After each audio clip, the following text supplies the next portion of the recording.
Boa noite para você que está acompanhando a TVU no canal 55 UHF, no 11 da NET, em tvuplay.tv.br ou através das nossas redes sociais. O 21h30 está entrando no ar. Hoje vamos conversar com Ricardo Gomes, novo vereador de Porto Alegre, eleito pelo Partido Progressista. E também com Tinga, ex-craque da dupla Grenal, fala conosco sobre a carreira no futebol e uma festa muito especial que ele está programando para as crianças nesse dia 12 de outubro, a próxima quarta-feira. Fique bem informado, fique ligado aqui no 21h30.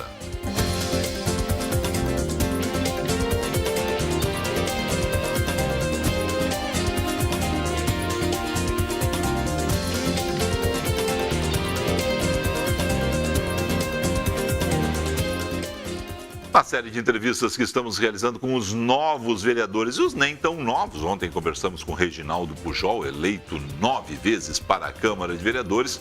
Vamos conversar com um recém-eleito, pela primeira vez, por sinal, se filiou somente esse ano ao Partido Progressista e já estará na Câmara a partir de 1º de janeiro do ano que vem.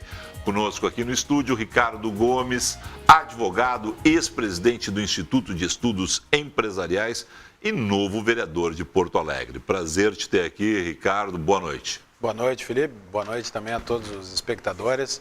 Realmente uma boa surpresa na primeira eleição conquistar essa vaga na Câmara. Tinha essa expectativa? Tinha. Eu acho que todos que disputam uma eleição têm a expectativa de ganhar. Como a pesquisa, a campanha de vereador é uma campanha sem pesquisa, a gente acaba fazendo a campanha um pouco às cegas e tendo só o retorno das redes sociais e das ruas, a gente vai construindo um maior ou menor grau de certeza ao longo da campanha. No fim da campanha, eu tinha uma boa esperança de brigar pelas vagas finais do PP. Não foi o que aconteceu. Não, por sorte, não foi o que aconteceu, então o resultado foi melhor do que o que tínhamos previsto. Qual era o teu cálculo? Tu tinha uma estimativa, fez 5.822 votos. Tinha uma estimativa de votos? Não muito precisa, até pela forma como nós fizemos campanha. Tradicionalmente, quem consegue ter os apoiadores locais com base regional na cidade, conseguem mais ou menos quantificar quantos votos vão fazer, porque sabem que no bairro tal são tantos votos, no bairro Y tantos votos. Nós fizemos uma campanha basicamente via redes sociais e com uma campanha de exposição na rua, mas sem esse tipo de apoio local. Então não tinha um cálculo preciso. A gente imaginou que ficaria algo entre os 3.500 e 5.000 votos, mas isso foi excedido quando começamos a apuração. Largamos em segundo lugar na coligação e assim ficou até o final. Então, fiquei feliz. Como é que é para o senhor política partidária? Porque o senhor é jovem, inclusive, na política. A primeira experiência sua política é 2014, na campanha de Marcel Van Hatten, ou o senhor tinha feito política partidária antes? Não. Eu tive, quando era mais jovem ainda, eu tive uma experiência na juventude de um partido. Qual partido? O Democratas. Ainda era a fase da transição do PFL para Democratas, mas foi algo muito curto e acabei abandonando logo em seguida. E fiquei fora do cenário político partidário, embora sempre gostasse de política. Essa é aquela experiência do DEM com o Pedro Silber, com aquele pessoa, Não, já depois. Jovens, porque teve uma época ali que vários jovens aderiram ao DEM, que é praticamente segundo mandato de Fernando Henrique, naquela virada ali do mandato de Fernando Henrique, ele teve uma juvenilização, né? Porque o DEM era um partido de pessoas muito velhas do Rio Grande do Sul, o PFL, né? E ali houve um ingresso de vários jovens. Aquela foi uma primeira onda, eu entrei bem depois disso, mas aquela foi uma primeira onda e um momento que até lembra um pouco o que está acontecendo agora, um momento em que muitos empresários, muitas pessoas da sociedade civil que não estavam acostumados a fazer política, se interessaram em ter uma participação mais efetiva no âmbito político. Eu atribuo muito da crise na qual o país submergiu ao caso das boas pessoas na política. Muitas pessoas se afastaram, foram cuidar das suas vidas privadas e a gente perdeu muito em participação. Foi a omissão das pessoas que levou o Brasil a essa crise. Então, naquela época, e agora eu acho que aconteceu isso de novo. As pessoas voltaram a se interessar, a prestar atenção e a ter uma participação mais efetiva, não só em redes sociais, né? Resolveram participar efetivamente. E eu sou uma dessas pessoas que estava no setor privado, fiz minha carreira como advogado, sou advogado, participei do Instituto de Estudos Empresariais, fui presidente, então sempre tive um olho no setor privado e, como tantos outros, entendi que era o momento, que o Brasil passava por uma transição e que era o momento de aproveitar essa janela de oportunidade para colocarmos novas ideias, novas pessoas, uma mentalidade mais amigável aos negócios, menos hostil. Vamos conversar o seguinte, claramente, favorável ao livre mercado. Exato. Porque é o seguinte, eu disse isso na entrevista de Reginaldo Pujol, não me lembro se eu disse na entrevista do Felipe Camozato, mas foi uma sequência. Eu quero só dizer aos telespectadores que virão, como veio Fernanda Melchiona, virão os vereadores eleitos pelo PT, pelo PMDB, por outros partidos, que foi uma coincidência aqui, mas tudo bem. Há uma vergonha, ou havia uma vergonha de se defender o livre mercado no Brasil? Eu não sei dizer se era uma vergonha ou se era uma questão de uma contingência eleitoral. Quem defendesse privatizações, o livre mercado, quem se dissesse liberal era automaticamente excluído do jogo político por falta de votos. Porque houve uma campanha durante muito tempo da esquerda para demonizar essas ideias e fazer crer que era isso que tornava o país atrasado e pobre.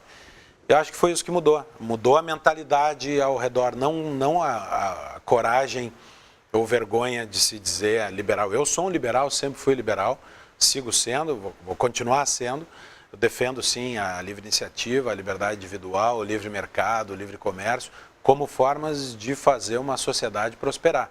E acho que o que aconteceu agora nessa eleição foi que uma grande parcela da sociedade entendeu que é isso que faz uma sociedade prosperar.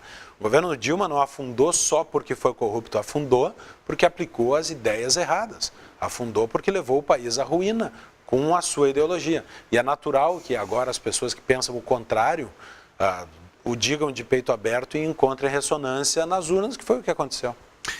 A situação para daqui para frente. Nós teremos em Porto Alegre, eleitos por diferentes partidos, uma bancada liberal na Câmara. O senhor já conversou com a Ramiro Rosário? Eu vi uma foto sua de Ramiro Rosário e de Felipe Camozato num caminhão do MBL, do Movimento Brasil Livre. Os três estavam lá em meio a essas manifestações todas contra o governo Dilma, pedindo impeachment de Dilma. Vocês se elegeram por partidos diferentes, PSDB, Partido Novo, Partido Progressista. Vocês formam uma bancada informal, uma bancada liberal, se juntam a Reginaldo Pujol, a outros integrantes do Partido Progressista. O senhor imagina isso na Câmara? Sem dúvida, nós temos muito em comum. Ao menos o Felipe Camozato, como eu, é um liberal, se dizente liberal, se diz liberal. O Ramiro Rosário participou junto das manifestações, é um amigo com quem nós temos muito em comum, embora assuma uma linha mais social-democrata. E acho que nós temos muito para trabalhar em conjunto, podemos fazer muita coisa em conjunto. Assim como com outros vereadores. O que nos uniu naquele momento, e uniu tantos brasileiros que pensam de forma diferente, foi o combate ao governo Dilma Rousseff. Foi o desejo do impeachment e de vencer a corrupção estabelecida, a cleptocracia que se estabeleceu no país. Independente disso, acho que muitas coisas nos unirão pela frente. Nós temos visões muito parecidas para alguns aspectos da cidade. O que um liberal pode fazer na Câmara de Vereadores de Porto Alegre, ou no caso, um integrante do Partido Progressista liberal pode fazer na Câmara? Excelente pergunta, porque o Brasil tem uma federação invertida. Exato. Em vez de estar os principais assuntos no nível local, os principais assuntos estão sempre em Brasília e isso acaba esvaziando um pouco o impacto que um vereador e que as políticas que um vereador implementa podem ter na vida das pessoas. Mas tem muito que se fazer quando se olha o município de Porto Alegre, que é um governo inchado, com 27 secretarias e mais tantos órgãos e autarquias. Então, obviamente, o que um liberal pode fazer é facilitar a vida de quem vem empreender na cidade. Para Porto Alegre parar de perder empreendimentos e empregos para cidades que estão ao redor de Porto Alegre. diminuir o tamanho da máquina pública e fazer com que ela atenda o que é prioridade para o cidadão. Existe um descompasso entre o que as pessoas respondem na rua quando nós perguntamos o que elas esperam do governo e o tamanho da estrutura e o que o governo diz que vai prover. Então, sem dúvida nenhuma, há um espaço para políticas públicas liberais mudarem a cara da Prefeitura de Porto Alegre. E é nisso que eu pretendo trabalhar, acho que o Ramiro, o Camozato e outros tantos que já estão ou chegaram agora à Câmara vão fazer. É o começar a olhar a estrutura pública como algo que deve atender o cidadão e não como algo que deve se servir do cidadão. Essa é a principal mudança, sem contar com algo que é imprescindível, que é a mudança da mentalidade para o empreendedorismo. Porto Alegre hoje é hostil a novos negócios e isso precisa mudar. O foco do seu mandato qual vai ser? Liberdade econômica. Transformar Porto Alegre numa cidade que atraia novos empregos e novos negócios. É isso que dá emprego e, obviamente, renda, prosperidade, é isso que gera distribuição de renda, é trabalho. Nos últimos 2 anos, o senhor foi chefe de gabinete de Marcel Van Hatten na Assembleia Legislativa, que eu posso dizer que ele é o único liberal da Assembleia Legislativa? Eu acho que existem na Assembleia, sem dúvida ele é o mais liberal da Assembleia, mas existem bons deputados que se posicionam de forma liberal em diversos projetos e isso precisa também ser louvado. Mas eles não defendem, né, com o afinco e o ardor, né, que o senhor defende, que o Marcel defende, que outros defendem. Essa é uma mudança recente da política. É por isso, é aquela pergunta anterior, as pessoas perderam a vergonha, me parece dizer assim, eu sou liberal, entendeu? Isso. Eu acho que isso está mais evidenciado agora. Tem dois lados, né? O da oferta, que é a formação de pessoas para atuar na política como liberais, e o movimento liberal brasileiro cresceu muito. Antes, nós falávamos há 30 anos atrás, existiam aqui em Porto Alegre, o Instituto de Estudos Empresariais e o Instituto, na época, liberal, hoje, Instituto Liberdade. Hoje, os clubes dos estudantes pela liberdade, o Instituto Atlantos, uma série de outras entidades formando liberais, alguns dos quais vão atuar na política. Então, houve uma oferta maior de pessoas que se dizem liberais e que defendem isso. Eu brigava muito. Eu não me lembro se eu briguei com o senhor enquanto presidente do Instituto de Estudos Empresariais, mas exatamente isso. Me parece que o IEE tem uma grande formação, uma formação muito sólida, mas não entrava nunca na polêmica da política. Exato. Vocês, ao contrário, não é. Nós estamos formando aqui gente para dentro das empresas, mas o pensamento de vocês é liberal, por que vocês não fazem um contraponto, não compram umas brigas? E vocês não polemizavam. De um tempo para cá, vocês começaram a polemizar, começaram a botar a cara. Isso tem que ser entendido num processo, né? O IE sempre se propôs a fazer formação de lideranças liberais. E essas lideranças conduzirem a mudança da sociedade. E aí é onde eu ia chegar, que é o outro lado lá da demanda. Hoje existe demanda por liberais na política, porque essa mudança cultural obteve sucesso, e foi isso que produziu. Eu vejo também o tamanho das manifestações do MBL, essa demanda por políticos que se assumam liberais, tudo isso como um resultado desse trabalho de mais de 30 anos que o IE fez. Acho que é uma cadeia de causalidade aí. O IE é motivo, é causa disso que está acontecendo, embora não atue diretamente na política, porque não existe para isso.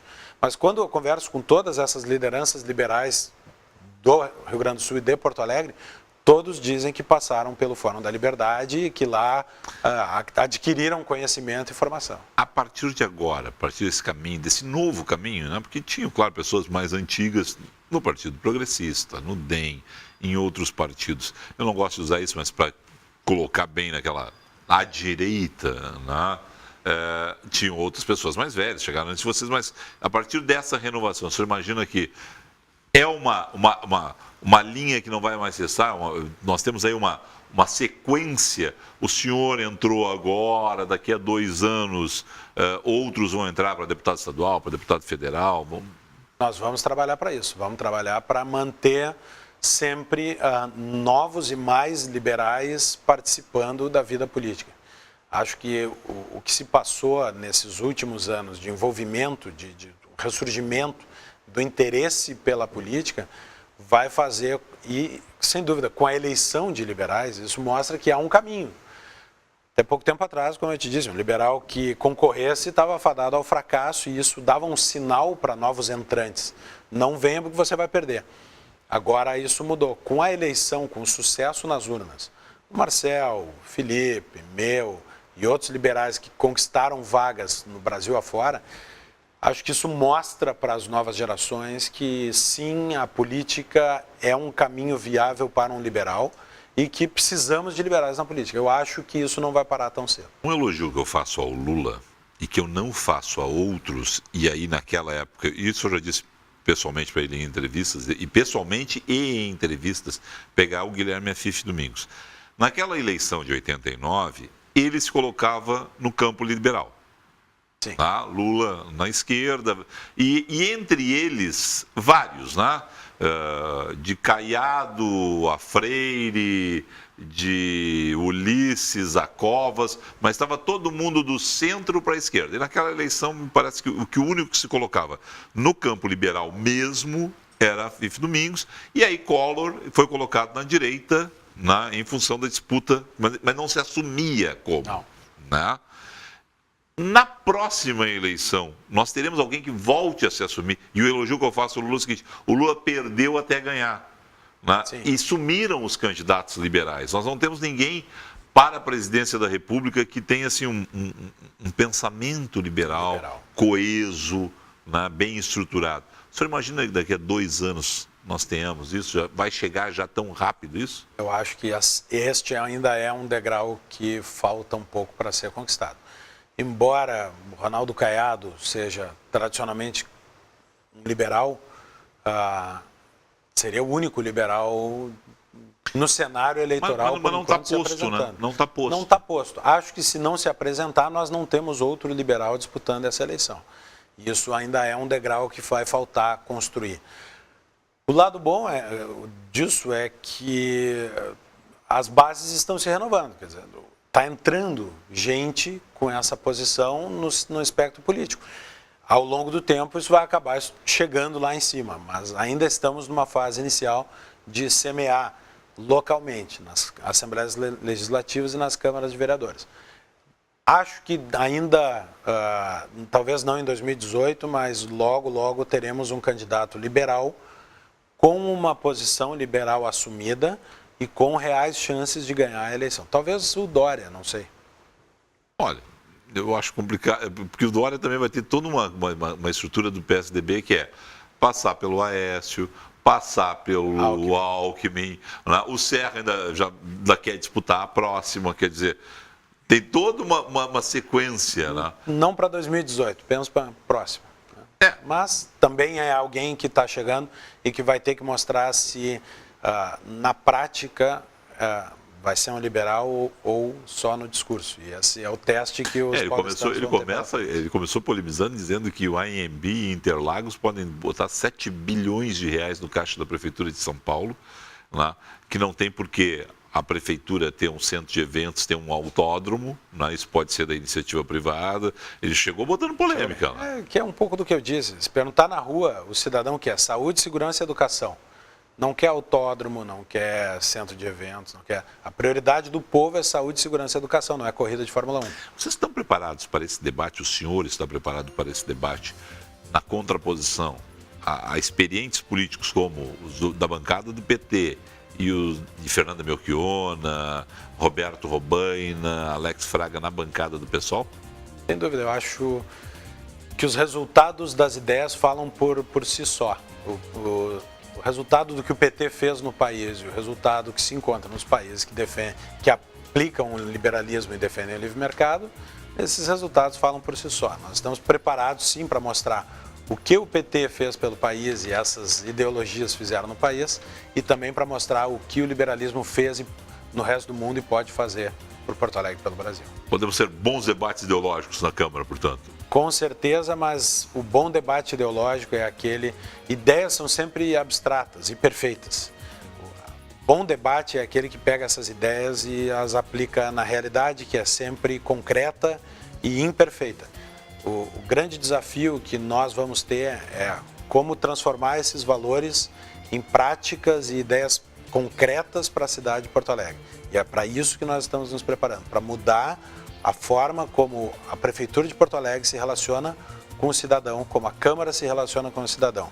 Não só ficar debatendo ideias, mas trazer mudança que privilegie o cidadão porto-alegrense e não a máquina pública. Muito obrigado pela sua presença essa noite aqui. Sucesso para o senhor no seu mandato, a partir de 1º de janeiro. E com certeza ao longo do próximo ano vamos conversar muito sobre questões ideológicas, como elas batem na cidade, como também os buracos da rua, a questão da saúde, a questão da educação, a questão da segurança pública, que, como o senhor disse, nos interessa realmente diretamente. Obrigado, hein? Obrigado, Felipe. Um abraço. Conversamos com o Ricardo Gomes, novo vereador de Porto Alegre, a partir de 1º de janeiro, do Partido Progressista, eleito com 5.822 votos.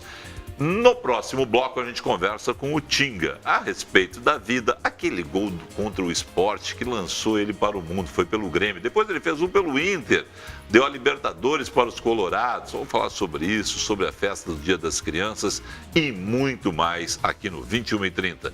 Já voltamos.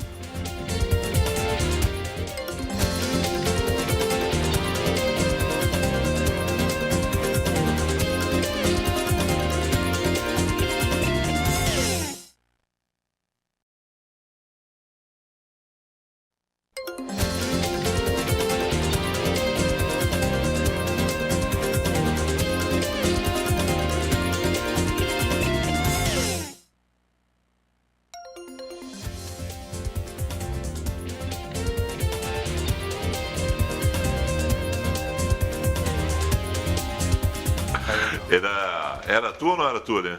Cara, acho que não era eu não, cara. Não era tu? Não era habilidoso assim não, cara. Não era? Não o era. Santana, quando tu fez esse gol em 1997, todo mundo já viu que eu tô com Tinga aqui, né? A gente já começou a entrevista assim, porque ele tava vendo o gol contra o Sport, o primeiro gol dele no time profissional do Grêmio, primeira partida que ele entrou, numa noite de 97 no Olímpico lotado, ele faz aquele golaço ali, driblou todo mundo. Tu nunca mais fez um gol assim, né? Não, assim não. Fiz uns parecidos de vez em quando, dava algumas coisas assim. O cara sair de si e fazer uns milagres. Tu tem uma frase que tu diz que é uma loucura. Tu diz, eu nem sabia jogar futebol direito. Como é que é essa frase? Não, eu digo que eu não era habilidoso. Como tu não era habilidoso? Tu driblou todo mundo ali, cara. A gente improvisa, né? Não era rápido, não sou alto, como tá vendo, e não chutava de fora da área, eu tinha vários defeitos. Quando tu disse que tu não estava... Esses dias eu estava vendo no lançamento do teu site, no lançamento do programa de ensino de futebol, né? Como é que tu trata isso aí? Baitinga. O Baitinga. Não, mas vocês dizem que é um programa... É um curso, né, de formação, sobre a formação de atletas, né? Tá. Naquele dia eu estava do lado do André Doring, goleiro do Internacional, goleiro do Cruzeiro, goleiro da Seleção Brasileira. E aí tu disse assim, ninguém notava, mas eu não chutava de fora da área. Eu tinha que entrar na área para fazer gol. Aí o André assim, todos os goleiros sabiam só. Eu achava que ele não sabia. Tu nunca chutou de fora da área, né? Não chutava, mas ninguém sabia que eu não chutava de fora da área, porque eu entrava na área também, né? Então aquilo que eu não fazia bem não aparecia também. É o que eu digo, o futebol ele é muito mais do que ser bom tecnicamente. Futebol você tem que jogar com a cabeça. Porque se tu pegar um jogo de futebol, ele dura 90 minutos e o jogador toca 2 minutos na bola. Sabe que a primeira vez que eu vi esse negócio de 2 minutos na bola foi Inter 4, Palmeiras 1, o jogo de estreia do Alexandre Pato, lá no Parque Antártica. Eu nunca tinha visto o scout que vocês recebem. Né? E naquele jogo, o Newton Drummond, o Chumbinho, que hoje está de volta no Inter, pegou e disse, sabe quanto tempo o Pato tocou na bola? Eu assim, tenho a menor ideia. E eu nunca esqueci, 37 segundos. Porque ele era finalizador, ele finalizou a jogada. E eu disse assim, cara, quanto tocam os outros? Aí assim, 2 minutos no máximo. Ele tocou 37, foi o melhor em campo. Então, fez 3 gols naquela partida. Tem que ser efetivo, tocar certo.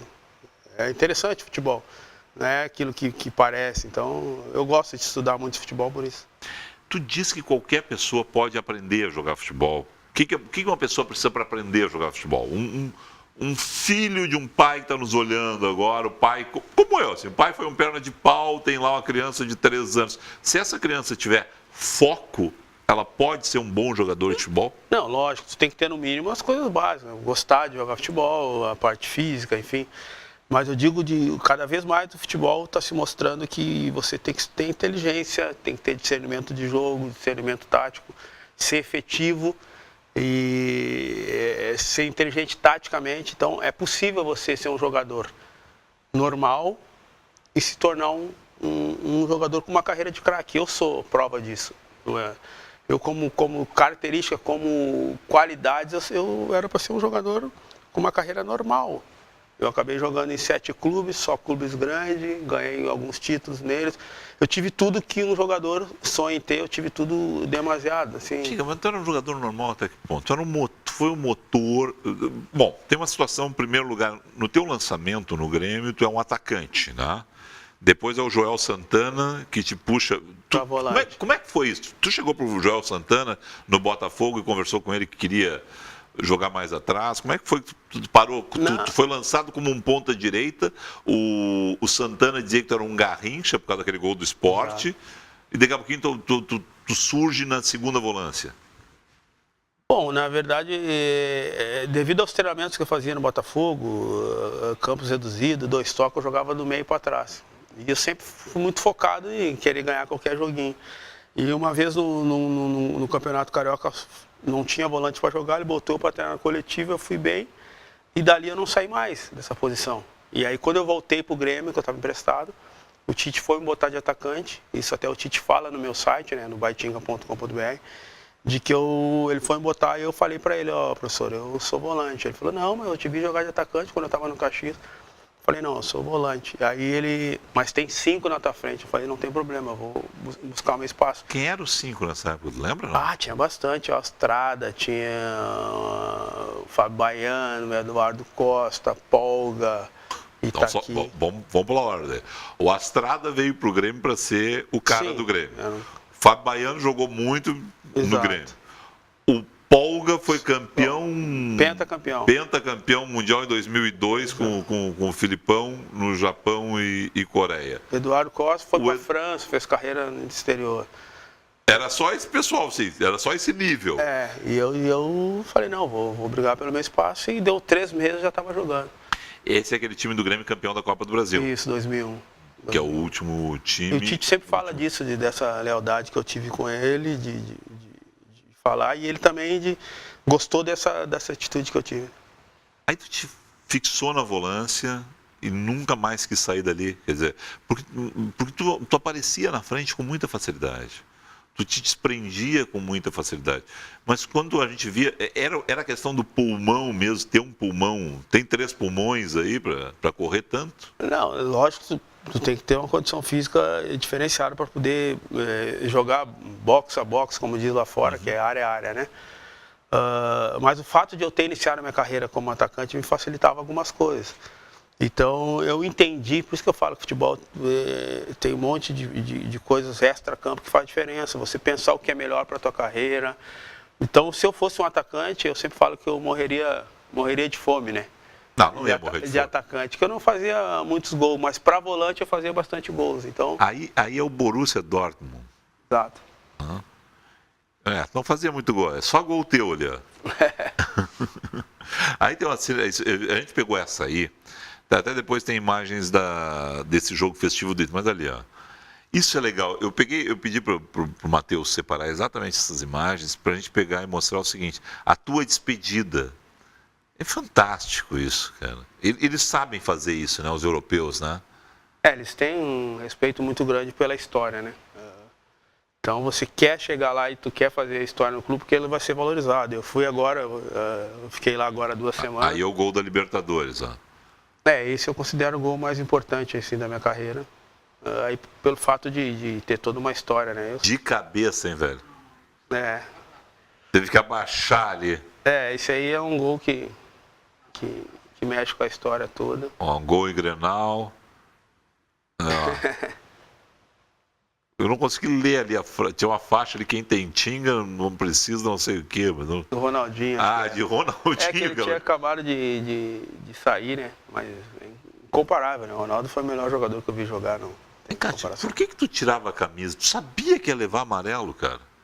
Cara, um dia, eu sempre falo para as pessoas que perguntam isso, tu fazer um gol na Libertadores, um clube que tu sonhou a vida inteira jogar. Todo mundo sabe a história, fiz 3 testes no Inter, não passei, acabei iniciando a minha carreira no Grêmio, onde sou grato 100% por tudo que o Grêmio fez por mim, mas eu sempre tive o sonho de jogar no Inter. Então tu faz um gol de um título, até aquele momento o título mais importante da história do clube. Cara, não tem limite. Eu acredito que um jogador que faz um gol dessa importância, você pode fazer, tem que ficar liberado para fazer o que quiser no campo. Se quiser. Mas aí foi um sufoco, a gente com 10 lá. Mas os títulos importantes, eles vão sempre vir no sufoco. Então, talvez precisava ser daquele jeito. Eu não me arrependo de nada. Sempre que mostra o gol, mostra. O Abel brigou contigo? Não. Brigar com quem faz o gol do título, como é que o cara vai brigar, né? Nós estamos. Mas não tinha dito assim, olha só, tá todo mundo correndo agora, tá faltando um lá. Não. Não dá nem tempo para isso, né? Lógico, se o resultado não acontecesse, futebol você tá muito próximo de ser ídolo e ser vilão. Isso aí tá dentro do contrato já, né? Quando o cara... Legal, deixa eu aproveitar o gancho aqui, tu falou, fez 3 testes no Inter, 2 no Grêmio ou 1 no Grêmio? No Grêmio 1 só, e passei. Passou. 3 testes no Inter, não passou, foi pro Grêmio, natural, já aconteceu o contrário também com outros jogadores, passou no Grêmio. Antes de entrar no ar, você está programando para o dia 12 agora, uma festa, onde você me deu um detalhe que eu não tinha. Eu me imaginava que era uma festa do Dia das Crianças, e você disse, não, tem vários clubes que vão mandar olheiros, porque não tem mais peneirão nos clubes, não tem mais peneira nos clubes, não tem mais a possibilidade de um garoto sair da Restinga como tu, bate no Beira-Rio e diz, vem aqui fazer o teste. Bate lá na arena, lá no CT do Grêmio, lá, vem aqui fazer o teste. E como é que vai ser isso aí? Exatamente. Pensando nisso, quando eu lancei o baitinga.com.br, as pessoas entravam no curso e pediam que isso tivesse na prática, porque é só teoria ali. Né? E aí eu fui pensando numa maneira como pudesse realizar isso. E com essas viagens que eu estava fazendo de visitar os clubes, eu fui no Atlético Paranaense, que por sinal é uma das melhores estruturas do Brasil. Se preparando para ser diretor executivo de futebol um dia? Trabalhando, se preparando. Antes de ir para a Europa, eu fui nos clubes aqui dos principais amigos. O Inter eu já conheço total ali. Aí eu fui no Cruzeiro, Palmeiras, Atlético Paranaense. E alguns do interior também, porque tu tem que ver todos a realidade. Fui no Juventude agora segunda-feira.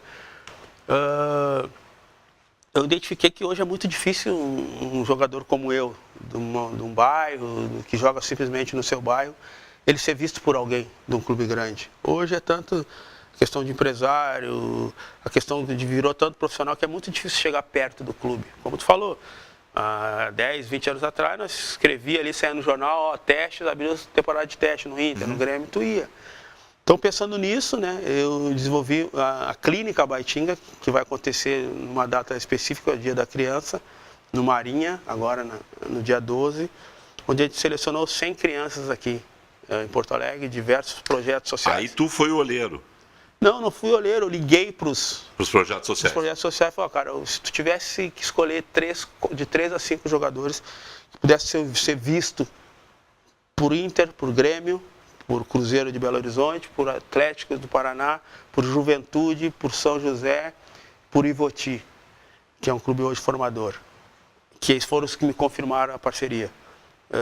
Quem tu mandaria? Então eles foram mandando e a gente fez a seleção. Eu consegui um patrocinador para comprar toda a estrutura pro metro, que é a do Frio, né? A do Frio está patrocinando, aí a Dresch, material, Gatorade. E vou fazer esse evento.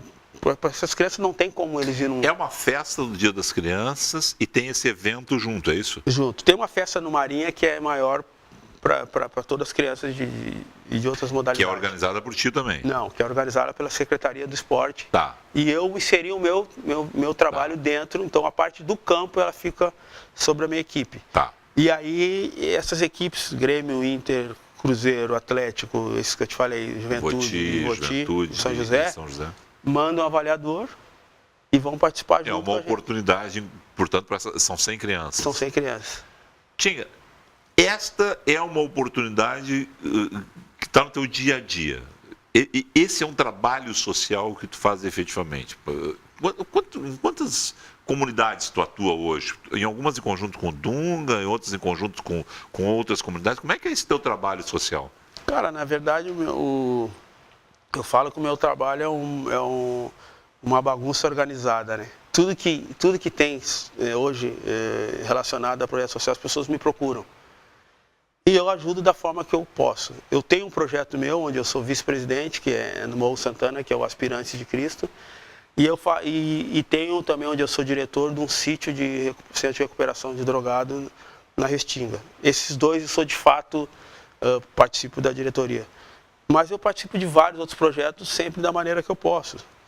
Tanto em Canoas, na Restinga, ali, ó, enfim. A gente está vendo agora imagens da Festa da Família, que é um outro evento que o Tinga promove. Você trouxe esse evento do exterior, inclusive, né? Na verdade, sobre a gente.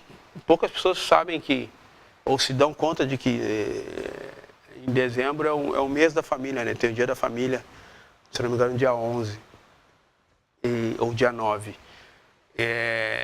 No Brasil é uma data, mundialmente é outra data. Então eu considero o dia da família um dos dias mais importantes. Eu acredito que mais importante do que um monte de feriado. Porque tudo que nós vivemos hoje, nós somos família. Ou a gente faz alguma coisa pelos nossos filhos, ou a gente faz alguma coisa pelo nosso pai, pela nossa mãe, pelo nosso amigo, que às vezes tem amigo que é mais chegado que um irmão. E a gente não representa isso, na verdade. A gente dá importância para outras datas e às vezes não dá para a família. Que quando se resume, quando a gente está ruim, quem abraça nós é família, quem está com a gente é família. Então hoje eu faço esse evento. Então agora, dia 10 de dezembro, a gente vai realizar de novo. Então a gente aluga uma série de brinquedos, comida para as crianças. Só então vamos lá, tem como ajudar ainda, né? Nessa aí tem como as pessoas entrar, contatar, de alguma forma participar. Sim. Né? Auxiliando, isso que eu digo. Na verdade eu tento montar as coisas, eu que monto tudo, assim, em termos de como eu vou organizar. Então eu pego uma lista de brinquedos, procuro algum amigo que numa empresa, cara, esses brinquedos aqui, eu não boto a mão em dinheiro, todos os meus projetos que eu faço, por isso que as pessoas vêm comigo, porque eu não pego dinheiro em conta, cara, faz isso aqui. Toma aqui e se vira lá. Então, alguns alugam os brinquedos. E consegue isso, ponto. Como você vai conseguir, me entrega lá. Exatamente. Aí o que é de volume maior, o Tiara Ajuda, a Ambev me dá, que é refrigerante, que é 5 mil refrigerantes. Aí o resto que falta eu boto do meu dinheiro, mas sempre acontece. A gente faz shows, então a gente cuida das crianças, mas também do familiar, do adulto. E todo ano tem... Bom, tendência então a crescer. Então vamos dividir então de novo aqui.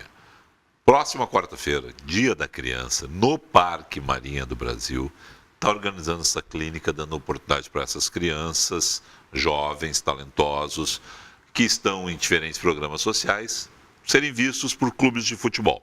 Ponto. Um futuro para eles. Exato. Esse é o olhar. E aí vai ter a festa organizada pela Secretaria Municipal de Educação e Desporto. Então, tudo bem. Dia 10 de dezembro, a Festa da Família é essa, organizada lá na Restinga também. Se quiser ir, pessoal da Zona Norte, ano passado foi de todo mundo, né? Foi, a Carris me ajudou, mandou um ônibus deles cultural, que tem algumas coisas da história do Brasil.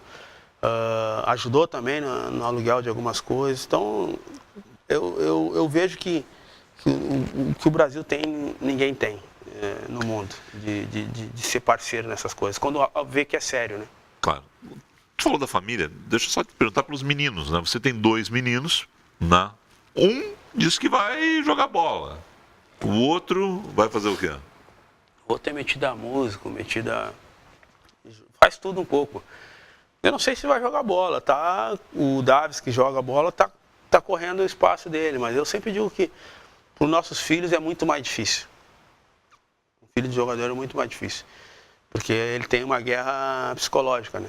Então, se joga é porque é filho, se não joga ele se cobra que quer jogar. A gente, como pai, às vezes não pode estar tão próximo, porque se estiver próximo tá influenciando numa decisão ou outra, então é muito mais difícil. Eu sou muito direto com meus filhos e falo muito a verdade. Duro, na verdade. Eu acredito que sou. Tu é muito duro, né? Eu acredito. Tu não dá moleza, né? O Davis, inclusive, é o seguinte, ó. O Davis é colégio, se quer futebol, vai pro colégio e tem concentração para ele, não tem? Não. Como é que é isso? Não, a questão só do colégio, que é uma das coisas que eu prego muito para eles, mas às vezes, infelizmente, os clubes falam algumas coisas, mas executam outra, né? Se tu vê, às vezes os clubes fazem horário de apresentação no horário do jogo, marcam o jogo no turno que eles estudam, então não é muito fácil, entendeu? Mas isso tá em cima, né? Tô em cima, mas não é fácil, é bem difícil. Mas meu filho faz esporte como oportunidade de vida. Eu digo que o futebol me disciplinou. Tudo que eu aprendi. Tecnicamente ele é melhor que tu? Com certeza. Mas isso não quer dizer nada, entendeu? Não, tudo bem. Mas tecnicamente, sim, tu acha que ele tem mais futebol no corpo? A gente diria assim, tem mais futebol no corpo que tu? O futebol, tecnicamente, ele tem. Eu não sei se ele vai conseguir colocar isso nos lugares certos e na hora certa. Emplacar isso no futuro. No momento certo. Você pode ser bom num local e não ser na hora que precisa. Tu viu muita gente melhor do que tu se perder, ter carreiras que não foram a tua, né? Isso com certeza. Cara, eu cheguei no Grêmio com 15 anos, eu fui de reserva até os 17 anos. Eu fui titular, um ano e pouco já fui profissional. Então, eu não acredito muito nessa questão de o guri é titular, joga muito com 13, 14 anos. É muito cedo. Qual é a hora da decisão mesmo? Qual é a hora que define? Pô, esse cara era o craque, arrebentou no juvenil, arrebentou no júnior e não conseguiu vencer a barreira do profissional. A hora da decisão é a hora que ele for jogar no profissional, porque no profissional não tem... Até o profissional você pode ser empurrado, você pode enganar. Depois no profissional tem câmeras, tem torcida, tem 500 câmeras, tem 500 pessoas. Você falou que o Ronaldo foi melhor que você viu jogar. Com certeza. O Ronaldo não é o melhor jogador do Mundial do Egito Sub-17, é o Fábio Pinto. Aí você vê que depois o Ronaldo é o melhor do mundo 2 vezes, é campeão do mundo com a seleção, faz carreira no Barcelona, quer dizer, faz uma carreira diferenciada. E o Fábio Pinto nunca aconteceu, e ele foi o melhor daquele Mundial Sub-17. Mas o Ronaldinho Gaúcho, ele é um fora da curva, porque o Ronaldinho Gaúcho, desde os 12 anos, já sabia que ele ia ser um craque. E eu sempre aposto de que esse jogador que com 12, 13 anos é considerado craque, nas minhas apostas, eu visito todos os clubes, às vezes os caras falam, Tinga, esse aqui é uma joia, né? Porque nos clubes todo mundo é joia, não tem uma bijuteria, né? Todo mundo é joia. E eu falo, cara, na minha aposta esse aí não vai chegar. Se vocês estão tratando ele como isso, ele já não vai. E o Ronaldo é esse diferente, que com 12, 13 anos falava, esse vai ser o melhor do mundo, e o cara foi o melhor do mundo, porque ele era muito diferenciado. Mas dificilmente o cara que com 12, 13 anos já é visto como joia chega, é muito difícil. A gente vê isso pela base da dupla Grenal, a gente ouve falar de vez em quando de uns meninos, né, e fica esperando aqueles meninos chegar. E aí daqui a pouquinho tem outro que a gente nunca ouviu falar e o cara entra no time e não sai mais. E aquele que a gente esperou a vida inteira... É porque o cara que é reserva na base, ele está sempre crescendo. Eu era reserva, então eu estou sempre crescendo, querendo ser melhor que o cara para entrar. Eu estou crescendo. O cara que já é considerado craque na base, ele não está se provando, ele não está crescendo. Ele não tem um alvo. Então, quando chega na reta final, 17 anos ali, ele está estagnado numa condição e o guri que vem vindo, vem e passa ele, entendeu? Então... Como colorado, vou te fazer uma pergunta, depois faço... O Grêmio chega no G6, vamos começar pelo Grêmio então. O Grêmio chega no G6, você imagina, vai estar na Libertadores do ano que vem? Cara, tá muito difícil de analisar futebol brasileiro. Muito difícil. É um dos anos que tu não consegue ver quem é melhor que quem. Os times que estão no rebaixamento são melhores que times que estão brigando pelo G4, que agora é G6, que para mim isso é ruim para o futebol brasileiro, ser G6. Sim. Você perde a elite da coisa, você tem que ter alvos diferentes para 4. Com certeza vai entrar na Libertadores clubes que não tem nível para estar na Libertadores, não como camiseta, mas como time. Entendeu? Então, está muito difícil de analisar. E a outra pergunta é, O Inter sai do Z4, independente do jogo de hoje, o Inter vai estar o ano que vem na primeira divisão? Eu acredito que sim, porque aí nós estamos falando de níveis mais assim da tabela da parte de baixo. O Inter tem que ganhar 5 jogos, tá? Mas o Figueirense também tem que ganhar 4, 5. O Sport também tem que ganhar 4. O Vitória também tem que ganhar 4. E eu vejo mais o Inter ganhando 5 do que esses times ganhando 4 jogos, né? Então, para Inter, para Cruzeiro, eu acredito que sai. A última pergunta, onde é que vai estar o Tinga o ano que vem? Tu já sabe o que tu vai fazer da vida o ano que vem? Tu vai voltar para o futebol o ano que vem? Tu vai pegar aqueles cursos todos de de executivo de futebol, vai colocar em prática? Tu negou o convite aí de quem? Cruzeiro, Inter, teve sondagem de um monte de time. Não é negar, né? Porque se tu negar um Inter, um Cruzeiro, não é questão de negar.